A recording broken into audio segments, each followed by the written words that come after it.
नमस्कार दोस्तों, आप सबका ब्राइट फ्यूचर एजुकेशनल पर स्वागत है। जैसा कि हम लोग टेस्ट सीरीज़ के बारे में देख रहे हैं और काफ़ी टाइम से हम लोग लेखपाल टेस्ट के बारे में देख रहे हैं, 5-5 क्वेश्चंस के बारे में। तो आज हम सोच रहे हैं कुछ अलग से बताया जाए, प्रैक्टिकल अगर देखा जाए तो प्रैक्टिकली जो क्वेश्चंस पूछे जाते हैं टॉपिक से। तो आज हमारा जो टॉपिक रहेगा, टॉपिक है रेगुलेटिंग एक्ट रहेगा। और रेगुलेटिंग एक्ट के बाद पिट्स इंडिया एक्ट रहेगा। और चार्टर एक्ट जो कि 1773 में आया था, ठीक है, सॉरी 1793 में पहला चार्टर एक्ट आया था। उससे पहले जितने भी रूल्स हैं उसी से रिलेटेड हम आज क्वेश्चंस देखेंगे और केवल सब्जेक्ट रहेगा हमारा पॉलिटी का। ठीक है, तो चलिए स्टार्ट करते हैं। तो पहला क्वेश्चन आपकी स्क्रीन के ऊपर है कि निम्नलिखित में से किस अधिनियम के तहत भारत के गवर्नर जनरल को उच्चतम न्यायालय के अधीन लाया गया। ठीक है, तो आपको पता होना चाहिए कि 1773 में रेगुलेटिंग एक्ट आया, जिसे हिंदी में नियामक अधिनियम भी कहा जाता है।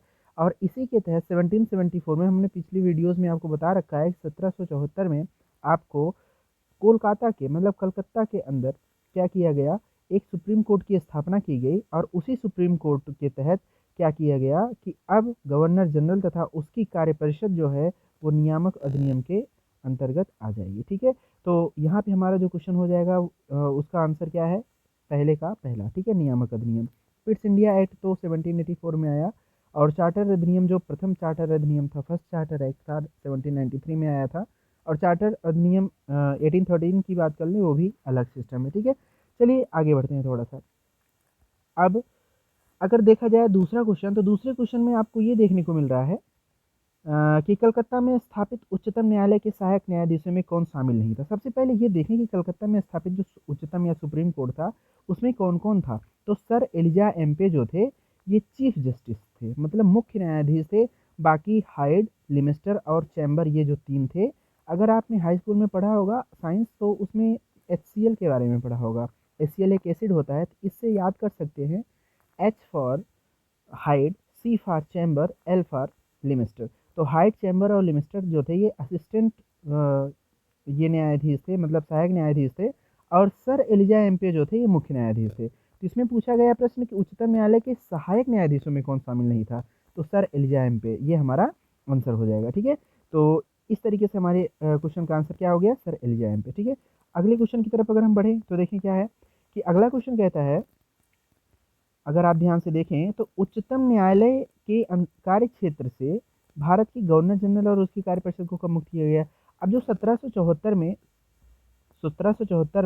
1773 एक्ट के तहत सुप्रीम कोर्ट की स्थापना कलकत्ता में होती है, उसके अधीन अब गवर्नर जनरल तथा उसकी कार्यपरिषद को भी कर दिया गया था। ठीक है, लेकिन अब ये कोई भी डिसीजन लेना है तो पहले सुप्रीम कोर्ट के पास जाना था, उसको बताना था, फिर उसके बाद गवर्नर जनरल और उसकी कैबिनेट कोई भी डिसीजन ले सकती थी। तो इससे मुक्ति के लिए इन्होंने 1781 में एक एक्ट लेकर के आते हैं, एक्ट ऑफ सेटलमेंट। ठीक है, एक्ट ऑफ सेटलमेंट। तो ये एक्ट ऑफ सेटलमेंट जो था, इसमें इन्होंने ये बताया 1781 में कि अब गवर्नर जनरल और उसकी कार्यपरिषद को सुप्रीम कोर्ट के दायरे से बाहर कर दिया जाएगा। तो हमारा आंसर क्या हो जाएगा, ऑप्शन नंबर थर्ड, 1781। ठीक है, अगले क्वेश्चन की तरफ बढ़े। और चौथा क्वेश्चन कहता है कि भारत की गवर्नर जनरल तथा उसकी कार्यपरिषद के कार्यक्षेत्र को विभाजित करते हुए नियंत्रण मंडल की स्थापना कब की गई। तो आपको पता होना चाहिए कि 1784 में जब पिट्स इंडिया एक्ट आया तो दो बोर्ड्स की स्थापना हुई।